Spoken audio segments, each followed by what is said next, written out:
Welcome to Rural Classroom Live. I'm Albert Liu. Here today, joined by Matthew and Maxim Smith. They are Doug Casey's co-authors on his new book, The Preparation. Guys, welcome to the stream. How are you? Doing great, man. Thanks for having us. For sure. Thank you. It's great to have you both on. Had Doug Casey on last week to help launch the new book. I'm enjoying it. I am not all the way through it, but I'm enjoying it quite a bit. And I'm looking forward to talking to you guys about the program that you put together here. But before we start, I just want to start with you, Matt, because you know, I've been wanting to meet you for quite a while, as we mentioned just before the show. Matthew is the co-host of Casey's Take and also runs Doug Casey's Files community. Matt, you want to talk a little bit about your relationship with Doug, and then also I want to talk a little bit about your history, since this show is about education. I just want to get a history of your experience with education and how that set up the project that you ultimately ended up doing with Doug. Well, let's see. So let me start with Doug, my relationship with Doug. I actually first I was a fan of Doug Casey, as many viewers probably are, in the 2000s. And because of his urging, I thought in 2007, anticipating the financial crisis, I thought I should go to Buenos Aires and look at apartments. And I never met Doug before that, but coincidentally, one evening as I finished, my days shopping, touring different apartments, I walked out of my hotel for an evening walk, and as I walk out of the hotel lobby, I literally run into him as he's walking by on the sidewalk. And that's how I met Doug. So that would be 2007. And we've become friends. We've done some interesting things together. You know, one of Doug's personal hobbies is trying to reform these countries. He thinks that, turn them into the next Singapore or whatever. So, one of the first things I did with Doug was we went to a plow a couple of times, and we made it pretty far. We almost convinced them, actually. I think we were close, but so that was way back then. And lots of, Doug and I, luckily, when I moved to Buenos Aires, eventually I was like 8 blocks away from him. So it made it convenient to see him regularly. And then we lived in Colorado, and Doug spent his summers in Aspen. And so conveniently, it was easy for me to see him during the summers. And so I have a long history with Doug, really. And he's my personal hero, among other things, and definitely has helped shape the way I think about the world, along with a lot of others, I think. So that's that. Now, for my education-wise, I'm a college dropout. So I'm like the polar opposite of Doug, who has like a superior education, from an excellent institution. He describes it as a misallocation of his time and his parents' capital, I think. For me, I only went for 3 semesters, dropped out after 3, and it just wasn't for me. It was obvious. And so because at that stage, you're basically unemployable. I became an entrepreneur. I did everything from house painting, and eventually I started a digital ad agency in the early 2000s, and that was pretty successful. And I guess the business, other than the stuff I do with Doug now, which I guess you could call a business, the most recent thing that I've done is that you can see publicly is Royalty Exchange, which is this marketplace for music royalties that we launched that in 2016. So I'm no longer involved in running it day to day, but still the majority shareholder. So I've just started businesses. If you leave me alone for too long, that's what I'll end up doing. I don't know how to paint. I have no talents. So leave me alone in a room for too long, and that's what I'll end up doing. Okay, cool. And so from what I take it of the timeline, that must have been you meeting Doug, must have been around the time Maxim was born, or just before?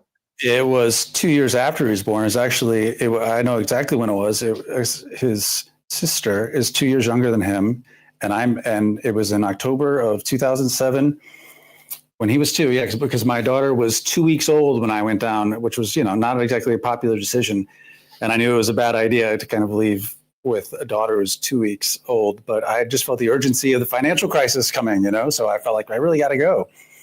I don't remember exactly when it was. It's so funny. I did almost the exact same thing. I went to Argentina with my son, was probably like 11 months old or something. Again, not a popular decision, but something that I really benefited from. Let's talk about ideology, Matt. Can you say that there's a driving ideology behind sort of this course that you've laid out? Is there a religious ideology? Is there a political ideology? What's the sort of the North Star? I'd say there's a Renaissance ideology. The Renaissance period is marked by a rediscovery of ancient wisdom, specifically the virtues. And if there's one guiding star in the whole thing, it's that. It's how do you make a man? How do you take a young person and help shape them into the man they could be? And the way that education works now, fundamentally, is its promise is that it's going to make you economically viable. Whether that's you go into the military, or you do trades, or you go to college. The whole hope is that you become financially independent, not wealthy, but meaning you can pay your own rent. And I think that's a really shitty goal. I mean, I'm not saying it's something that obviously everyone should achieve, but it's not a worthwhile pursuit in and of itself. So we try and frame that within the book. Well, what is a worthwhile pursuit? And one that really, I think, does motivate young people is, trying to become the man you want to become. And I think you'll go through a lot more in life with an orientation around that than you would just try and be able to pay your own rent. I mean, it should be a byproduct of it. And the other thing is that, when Doug actually first pitched me on this book 12 years ago, he said, one day I was taking him from his house to lunch up in Aspen. He said, "Hey, Matt, I wonder if you'd want to do this with me. I want to write a book called The Renaissance Man." And I'm like, "Well, yeah, tell me more about it." And he said, "Well, the 3 most important verbs in every language are be, do, and have. And I want the book to be about that." And I said, "Well, can you explain what you mean?" He's like, "Well, I'm really not sure." And I said, "Oh, well, okay, well, yeah, maybe, I don't know." And he brought it up every boy, I don't know, every 2 years at least, he'd bring it up again. And it always sounded like, I mean, I've heard Doug, he's written several books. And so he always referred to it as a lot of brain damage and there's no money in books. So, you know, it didn't, that I would hear, let's do this book. And it's a lot of brain damage. And so I always passed. I wasn't interested until he was 17, coming up on 18. And I could see in him the anxiety about the future, the lack of, the uncertainty. Like there was no solid plan. I mean, because I'm not a college graduate, he didn't grow up under a household where there was any kind of propaganda around college is the key to success. And that might have been, in a way, it might have accelerated his anxiety about it, because at least then he would have thought, oh, that's what I'm supposed to do. So I should go in that direction. But I was very ambivalent on it. I was like, yeah, you know, it could be okay, could not be okay.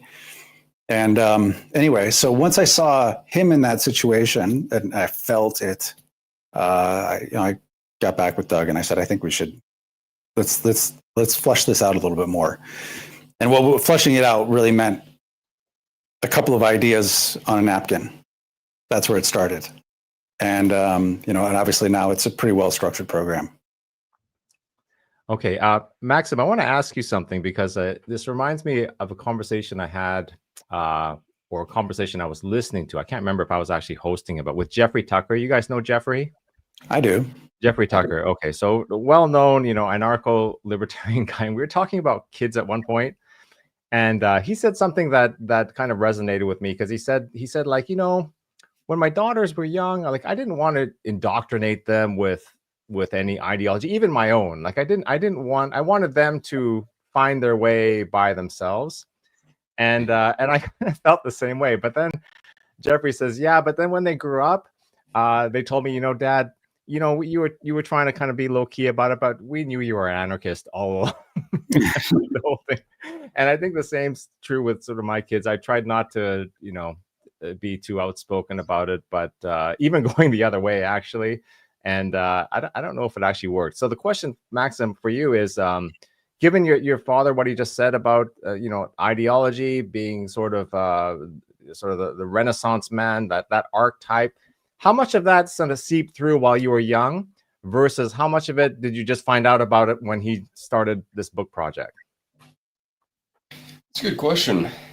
I don't think it was necessarily the Renaissance ideology that existed before the preparation. It was more so just it was almost like a background focus on character and morality, which is the main part of the Renaissance ideology. Actually, that's where it all stems from. That's the root of it. Because I always remember him talking about character and virtue and morality in ways that weren't exactly, at least it didn't seem to me, direct. Like it didn't seem to me like you were trying to instill, like force something into my mind. It was just more subtle. It was a constant, subtle thing. Whether that be talking about ancestors who were very interesting and obviously virtuous people, creating a family crest, for example, something like that. But I think it shifted a little bit, and things were added on to it with the start of the preparation, because it wasn't just based around the character and virtues. That's when it stemmed out to capabilities as well, which is the remainder of the Renaissance ideology. So I think that's how it changed over time. Matt, you talk a lot about books, things that influence, people that influenced you, but like Doug, for instance. But you also talk in the book about your own childhood and how that was kind of tough. And you can just tell that must have left a huge imprint on you. How much of that was part of Maxim's early development? Maybe just share what you want to about your childhood, and then talk about maybe how that was a driving factor and sort of what Maxim perceived as his childhood experience. Sure. I mean, I had you can learn from good examples or you can learn from bad examples. And I had pretty shitty examples. So I grew up very poor. Maxim did not. And, And that's been one of my major objectives, is to make sure that my kids did not grow up in that situation. My dad was kind of a non-existent non-entity. But that taught me a lot, actually. It taught me to be the anti my own father, essentially.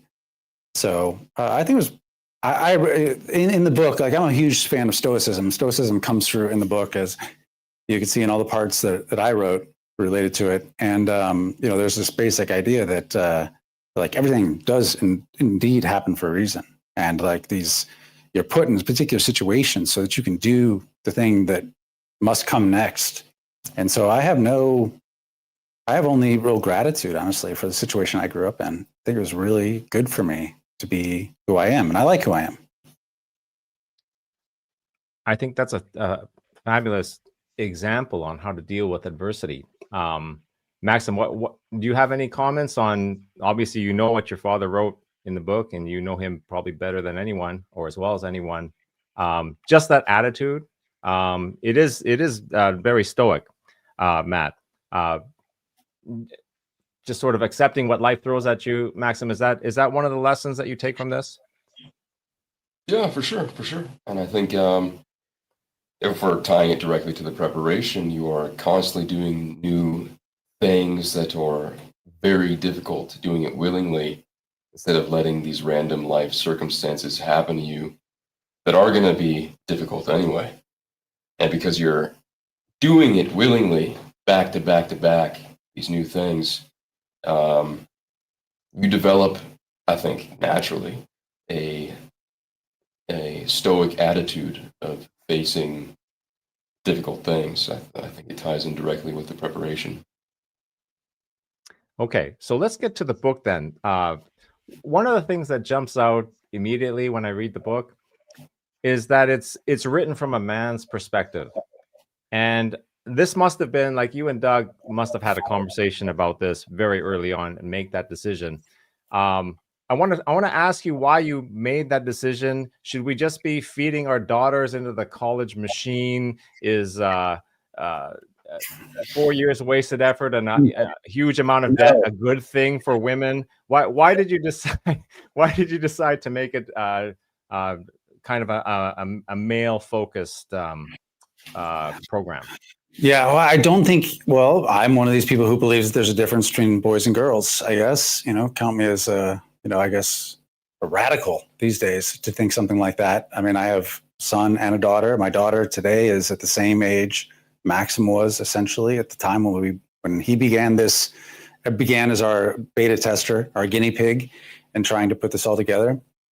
And I'm just as concerned about her and making sure she's set up with a good path that she feels good about, in the same way I was about Max. But this book, essentially, in its most root form, is my best effort to give him the information and the direction that he would need at this point in his life, or specifically at the point where he was 2 years ago.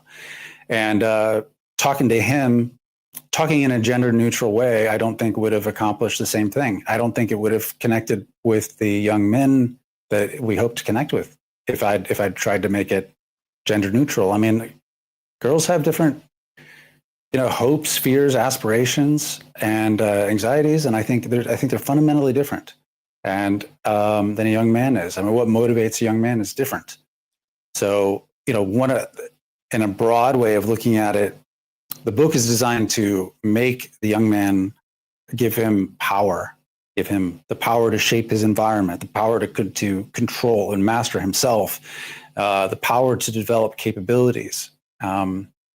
And in a weird way, like, women already kind of have power at that age, and so like that dynamic and that pursuit of power, and that the drive to put yourself through adversity, I think is just different for a boy. I think the book, fundamentally, if you go through this process, and as Maxim is 2 years through it, there's still 2 years left, but it's a hero's journey, really. And I mean, it does feel like, it looks like, maybe you can speak to this better than me, like a rite of passage. And I think that that's not exactly the same thing that a young woman would need. They need something that's very important, not less important in any way, but it has to be communicated a little bit differently. I do think a lot of the specific cycles, like most of the book is devoted to exactly what to do. And I think a lot of that is directly transferable. I think those girl could do that stuff and would just be just as impressive for a young lady to do that. Many of those things, but to connect, so a young man would read it and be like, I got a text message from a father who, read the book, was trying to get his son to read it, sent me an email, was saying, yeah, he doesn't really listen to me though, and I don't try any tips, and maybe I can have him talk to Max. And then he sent me this text message this morning of his son to him, and it was his son said, God, what exactly he said? He said, thanks for buying me the preparation. I started reading it last night. It's really powerful. It's really powerful. I couldn't put it down. That's what the young man said. Now, if I'd written it in a gender neutral way, I don't think it would have worked. Yeah, that's a great answer. Great answer, Matt. I think, to your point that people need different things. If there was a volume 2 that was targeted towards young women, it would be different. Do you think you could write it, Matt, or would someone else have to write it? And I want to add that Doug has a lot of female followers as well. He's not just appealing to the male audience. He has a lot of different followers. Would you be the one to write it, or would someone else have to write it? I expect that it's something that my wife will do with me, probably, to get her input on, but at the same time, I do think you got to have some touchstones with a woman on some parts of it, absolutely. But I also have to say I've been putting a lot of thought into it over the last 3 months, and I've asked every woman who says, "Well, you got to have one of these for girls," and there's a lot of them that said it. I've said, well, what would you recommend? These people have read it, and I haven't gotten great ideas from them. Even understanding the distinction, like what's the woman's equivalent of a hero's journey? What is that? There is something there. That there's this coming of age thing. There is something there. What is it? And I think I've got an idea. Still not fully fleshed out, but it didn't come from a woman. I'll say that honestly. So yeah, I don't know. It'll come. I mean, I expect we'll end up doing it, and my wife will probably be the one who helps me with it mostly. Very interesting. Okay, let's get to one of the early chapters here, where you ask, or you talk about being competent, confident, and dangerous. I also recall Doug talking about this book project many years ago. And incidentally, I think he found the perfect co-author in you, Matt, because the way it came out, I think it channels sort of what Doug feels is important, but also has the benefit of a parental perspective, which is very important. When he first mentioned this, and I don't know if he used the exact words competent, confident, and dangerous, but I immediately thought of Simon Bolivar, because his history is very interesting. That the man was sort of orphaned. Both of his parents died of tuberculosis, and then he was, I think he was adopted by a relative who really just wanted his money, the family fortune, and they ended up shoveling him off to some school run by a guy named Simon Rodriguez. And this guy has this program that is very much like what you're creating here. I mean, very rigorous, packed with like sort of physical activity, a lot of enlightenment reading. And you want to talk about competent, confident, and dangerous. Bolivar's Yeah, just ask the king of to create the leftist revolutionaries here. What we mean by dangerous mostly, I mean, you should be physically capable of defending yourself, obviously, and that's a big part of it. And Max can talk about his experience, what he's done with that so far. But I think really what's dangerous, what's more dangerous than a person who thinks for themselves, who knows who they are, who can draw a line in the sand and say no, That's the most masculine thing you can do, I think, is actually that alone, not kicking someone's ass or something like that. If you look at all the madness of the last several years, I think you could say if there were more men who actually knew how to draw a line in the sand, I don't think none of this would be going on.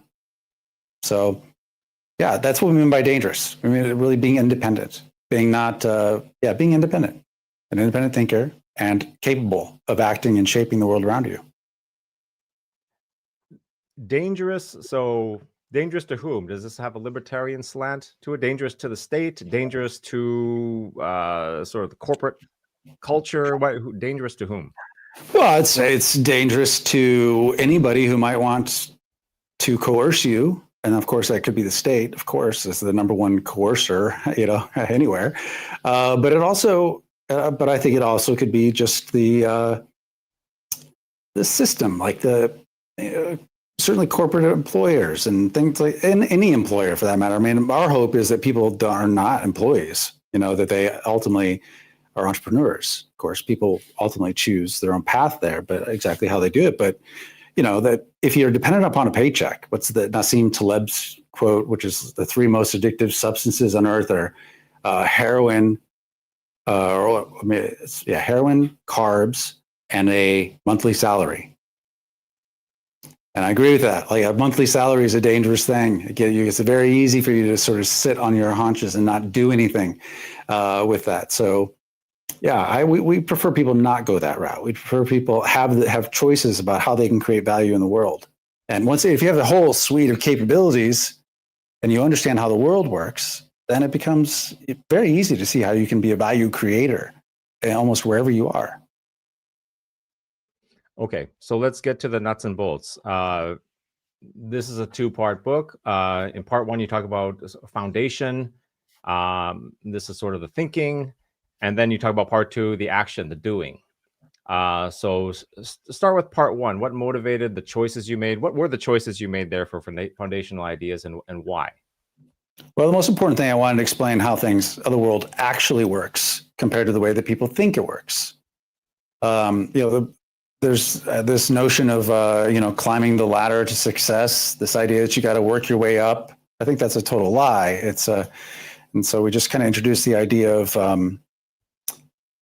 we ask the question, like, the life is set up at this set of bars that you're supposed to cross, like ladders you're supposed to climb starting from school, going through this process, being, a good, dutiful student. And high school and all of that. And then ultimately, so finally you can get into university, so that you can finally get into a job. So finally, then you can climb the corporate ladder and move your way up. It's like there's held out this promised land somewhere, but everywhere you go, there's another ladder to climb. And honestly, all of the ultra successful people I know, out of all of the ultra successful people I know, none of them went that way. None of them climbed these ladders. They went about it in an entirely different manner. And so we talk about that in terms of how the world actually works. And, the other thing I think that is really central to the beginning, the first part of the book, is we actually have people, we ask the reader to create a personal code. And it sounds trivial at first, but it's really not. And it's broken down into 3 parts. The first part, and actually, I wish everyone would do this. I think they would do them wonders if they did it. But we're thinking about young men like Max, to think about the things that they do that make them feel small. Other people might not even be aware of it, but they are. The things they do maybe makes them feel a little ashamed when they do it. For instance, Albert, if you invited me to dinner on Friday and I said, "Oh, I can't, I'm busy," it's just a little white lie. I have no plans on Friday. So you say, well, what harm is really caused there? It's not deception, exactly. But I'll say for me personally, it makes me not feel good to do that. Like, I don't like to lie. It makes me feel small when I lie. So for me, one of those, I would set up some rules for myself. I don't like rules in general, but rules for myself that I only expect of myself, I've found incredibly useful. And so the first part of it is we ask them to essentially craft a set of rules for themselves. Set of rules that are based upon reflecting on how they feel when they behave in certain ways. And they're deciding, I'm not going to do that anymore. Again, this might sound trivial, but if you think about a young person here, this is the beachhead. This is the formation of self. This is the part where you stop going with the flow of everyone else around you and just mimicking essentially the conduct of your peers and whatever social influences you have, and instead are deciding that's not for me. I'm not going to do that. And I think so. I just think it's super critical, and very few people have these rules for themselves, but they really should. And for a young person, I think, like I said, it becomes a beachhead. It becomes something that they can start to see. It's the basis of self-esteem, really. To be able to, again, for a man to say no is the most important, is the most powerful manifestation, I think, of masculinity. And the person, then they start to recognize the power of it when they deny themselves. They deny themselves for, future benefit, essentially. They deny. It's kind of this gets into the economics later, but it's basically just thinking about the value of conducting themselves with a long-term focus. I'd like doing things that don't go the easy path.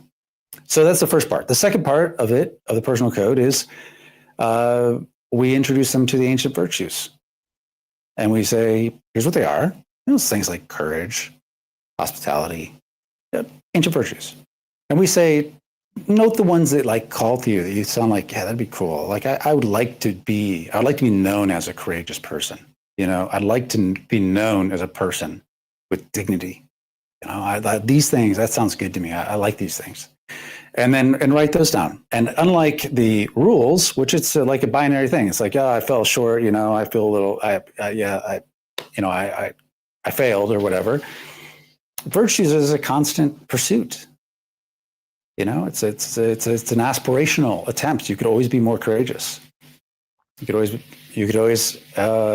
maybe you can't always have better dignity, but you could pursue constantly maintaining your dignity throughout your life. So we said those are the two roots of it. And then the third part, the part where you really get the payoff, is when you start adding competencies, adding real skills to that, which as you go through the preparation, they stack up super fast. And when you look back on them, you're like, man, I've done all this stuff. I can do all these things in such a short period of time. And, it builds a solid individual. Because if a fundamental goal with this, remember Doug said, be, do, have, most important verbs in any language. I should explain that. Maybe Doug did already if people saw it. But essentially, everyone is oriented toward have. We're thinking, I'd like to have a nice car. I'd like to have a beautiful mate. I'd like to, have. Everything's have. The problem is that have is a byproduct of do. Do is the operative. Do is the thing that you have control over. Do is how you get, the fruits of your labor. There has to be labor to achieve it. So, but the most important thing fundamentally is the be. It's like who you are, the kind of human you are. Are you somebody that is apart from those that you're surrounded with? What is it that makes you you? And by planting the seeds early on with this personal code, the goal is to basically plant it in the back of their mind as something that, to just keep in their awareness as they go on this hero's journey that's outlined in the book. I want to turn to Maxim now, and if you're watching and you have any questions for Matt or Maxim about this program, send them in. It's a rare opportunity. We have them both here. Maxim has lived this firsthand, and there must be people out there who have questions about this experience. Maxim, let's talk about the do, because you spent the last 2 years living this. Take us through it. Take us through, how it started and how it's going. Well, it's hard to start somewhere. There's actually been too much for me to remember, honestly. Literally too much for me to remember. I mean, over the last few years, I've sailed around the Falkland Islands and through the Strait of Magellan, worked on wildfires, became an EMT, was apprenticed to an Uruguayan gaucho, learned how to fix fences, treat and raise cattle, shoe horses, drive tractors. So much. Learn how to fly a plane. I forgot about that, and I'm doing that now. Learning how to fly a plane. Well, really learned how to fly a plane. And countless other things besides that. Those are just some of the biggest things. Play guitar, speak Spanish. Sure. Yeah. Lots of stuff. It's literally impossible for me to remember everything without having it in front of me, listed in front of me.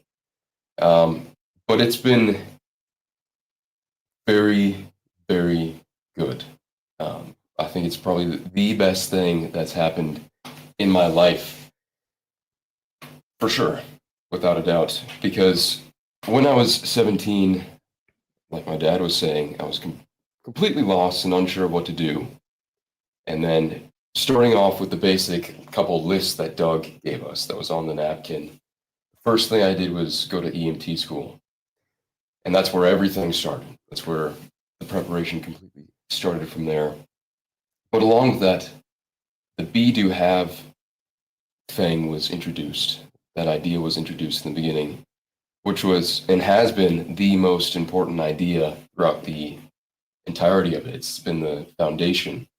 So not only have I done a lot of things, but I hope, in just looking back on the past few years, I think my character has improved quite a bit just by making the be a priority as well.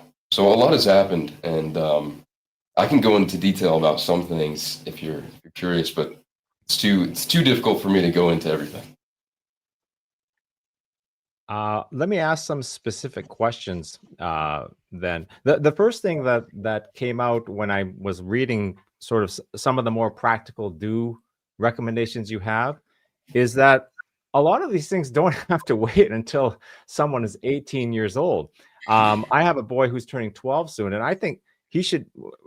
You really motivated me actually to get involved earlier, which I didn't as much with my older daughter, but I think that just with some gentle nudges, I could be pushing him into some of these activities very early on. I mean, certainly the language, learning the language aspect, which we are already doing, but some of the books which may be beyond his level could be exposed to him indirectly through just the concepts. Maxim, do you think that you would have benefited from some of these activities years earlier than you actually started? Oh yeah. No, I wish I started a lot earlier. I mean, as an example, you can become a private pilot at 15 before you can get a driver's license. Car. So you can start a lot earlier. And of course, like you mentioned, there's the activities like learning an instrument or speaking another language. Learning to play. Scuba diving is another thing you can do at a very young age. There's countless things you can do. So I wish I started 3 years beforehand. Yeah, I do too. That was and that was one thing that was obvious in the book, in the writing of the book, is that we should have started it a lot earlier. What wasn't obvious until after the book came out was all the people that, because most of the people who bought it so far. I mean, it was the thousands of people who bought it so far.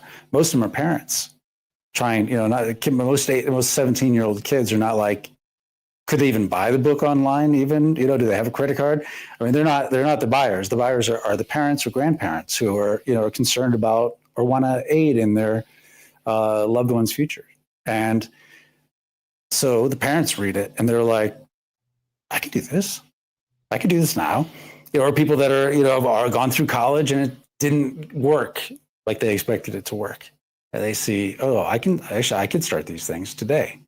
So that whole thing was surprising to me. And we've had 3 people, no exaggeration, over 70 that have said, I'm going to do this. So I don't know. I mean, the goal was, in my mind, Maxim and his situation, trying to come up with the right solution for people as a replacement to university. But no doubt it could be started earlier, no doubt at all. And, a lot of people want to do the things in here and much older. I mean, one thing, for example, I should explain the basic structure of this, because it's hard to, it seems like it's all over the place if you don't know the basic structure. We're trying to model 4 years in college. So we divide it into quarters. We call these quarter cycles. Each cycle has an anchor activity. This is like the main event. This is the when he was doing sailing, his first time, by the way, ever sailing at all, it was around the Falkland Islands and through the Strait of Magellan. It's kind of thrown you in the deep end, and literally. And that was an anchor activity. That took 3 weeks of that 3 months. So in some cases, the anchor activity lasts a lot longer than that. In some cases, it's even shorter than that. But that's the central event, and everything else is built around that. And those other things that are built around it immediately, of key importance to Doug in particular, was the academics. He's like, there's no reason why you shouldn't be able to know more than one would know by going to university. There are all kinds of classes online available for free or almost free. I mean, Yale's got a whole bunch of their courses online for free. MIT's almost entire course catalog is available online for free.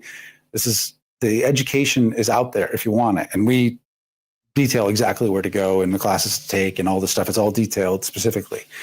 But so the academics are there. There's a reading prescribed as well. And there's, just like college, there's electives. So, both in the coursework, the academic part and on the reading part, they can follow their own curiosity, and we lay out some options for them, but they can deviate if they want to from that. And then there's 2 other elements. There's activities. These are things that honestly, a lot of them could be an anchor course in and of themselves. You could turn them into that. But for instance, we do have an anchor course where this is one where he's going to do in January. He's going to go to Thailand and study Muay Thai for a couple months. And so, this goes to the dangerous part, right? So we believe you should be involved in some martial arts. But one of the activities is, doing some Brazilian jiu-jitsu or some other martial art, right? So that's one of the activities. So we say specifically allocate a certain amount of time during each of these cycles to activities, and we list all the ones we think are interesting, but there's many more you could choose from for sure. And then finally is this reflection piece, reflection and accountability. It's like you have to set aside time specifically, intentionally, to digest what you've learned and to hold it into the way we suggest to do it is to publicly post what you've done that week. That's what Max started doing early on Substack. There's just a list at first of what he'd done that week. And it had built-in accountability around it. I mean, it was, nobody really judging him by it, but he had to post it, and then eventually ended up building thousands of people that are paying attention to it. And so that's a big part of it too. Those are the main components of a cycle. Each cycle is fundamentally different. A lot of the cycles are very hands-on things like EMT. There's a welding one. There's one where you learn to operate heavy equipment. And a lot of these things are skills that have economic value. I'm not saying they're going to make you rich. I mean, being an EMT, usually you're working on an ambulance, making minimum wage. Max did parlay it into something way more valuable than that for a period of time. When he was working on wildfires, he was earning $600 a day, as a EMT on wildfires. So it's things like that. Anyway, so they have economic viability, most of the anchor activities. But then they get into the more abstract, like he's in the entrepreneurship cycle right now. And there's an investing one. There's ones using technology that get into it. So they start off though very, very hands-on, very physical, and they end up getting more abstract over time. I got a lot of questions, but in the interest of time, I can only get a few more in. So Max, in the book, you talk about sort of some of these traditional paths or other activities that men pursue, and how there's a sort of a group dynamic to it. So, for example, if you go into the military, you're in a group. If you go into a college program, you're very often in a group. And a lot of these trade schools are the same thing. You're in a group. I've experienced that myself, and there's a lot of value to that in the sense that the shared, I guess, challenge, there's a camaraderie that develops that is unequaled. You talk about, people who served in the military together, and then 60 years later or 50 years later, the bond is still there. This is a program you're doing mostly by yourself. And this is a question to first, I guess, Matthew and then Maxim. Matt, is this a deliberate aspect of the course? Meaning, is it a deliberate skill that you wanted to instill to have someone go through this by themselves? Or do you think it would be better for groups of people to do this, together as kind of an ad hoc class? And then Maxim, I'd like you to add to that and just let us know which would you prefer? Which do you think would have been more beneficial? Well, I'll say I don't think that you can have the hero's journey element unless there's a lot of acting on your own. I don't think that, I was in the Army. I can tell you the group dynamics of it. Maybe sometimes I guess when you're doing the really shitty things, it's nice to know that there are other people suffering with you. And sometimes you can help each other through it. But I wouldn't say that was a hero's journey at all. I would say if I had any of that came much later in my life. And so I think that element has to be there, and that's a big part of it. Like I talked to Tom Dyson, who I'm sure you know about this, and he's like, "Yeah, I want to do this stuff with Dusty." It's his eldest son, and I said, "You got to be careful with that. Like they gotta, for them to be a man in full, they have to have, they come there on their own. That you have to create space for them in order for that to emerge." So that's an important aspect of it. Now, do I think that there are benefits of a group dynamic? Absolutely, I do. For a decade, I ran with an ex-business partner of mine, this liberty and entrepreneurship camp in Lithuania. And we'd have 55 young people, college-age people go through there every year, and it was quite a bonding experience for them. The alumni group from that is super solid, and they have relationships now all over the world, and they benefit from it. So the ideal of this is that, to my mind, is that it's fundamentally an individual pursuit, but there are ways I think we can bring people that are doing this individual pursuit together, maybe for certain cycles that they might do together. And it's certainly just an awareness and of each other. And we have to sell a lot of copies of this and have enough people do it before it would make sense. But to organize some specific things, like maybe there's a cycle or two that we take responsibility for in a facility, and you bring in a group at a time and they go through it together. But fundamentally, life is an individual journey, really. I mean, and I don't think doing it as a group, the best thing it does is it makes you think that you're going the right direction, because you have the confirmation you get from everyone around you is that, we're on the right track.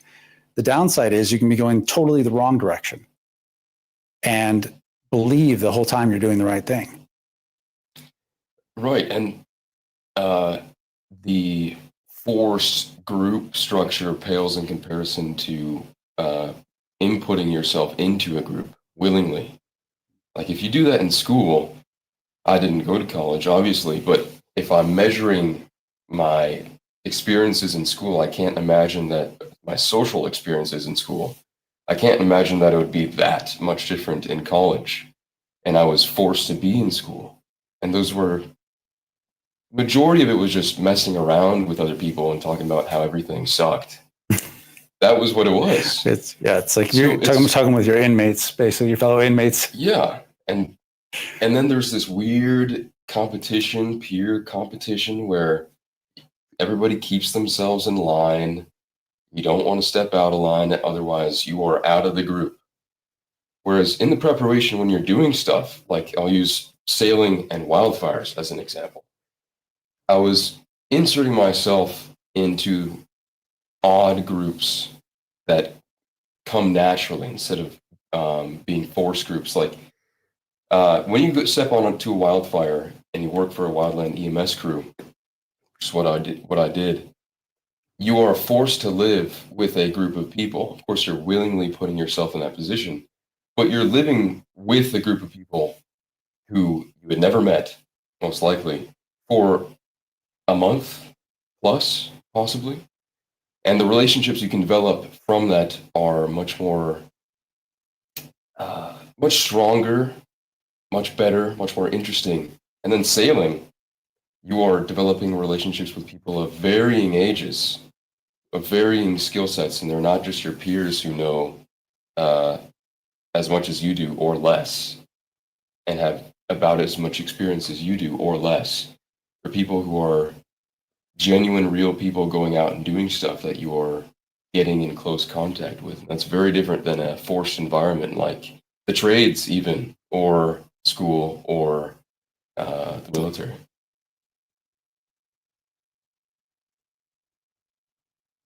Oh, I think you're muted, Albert.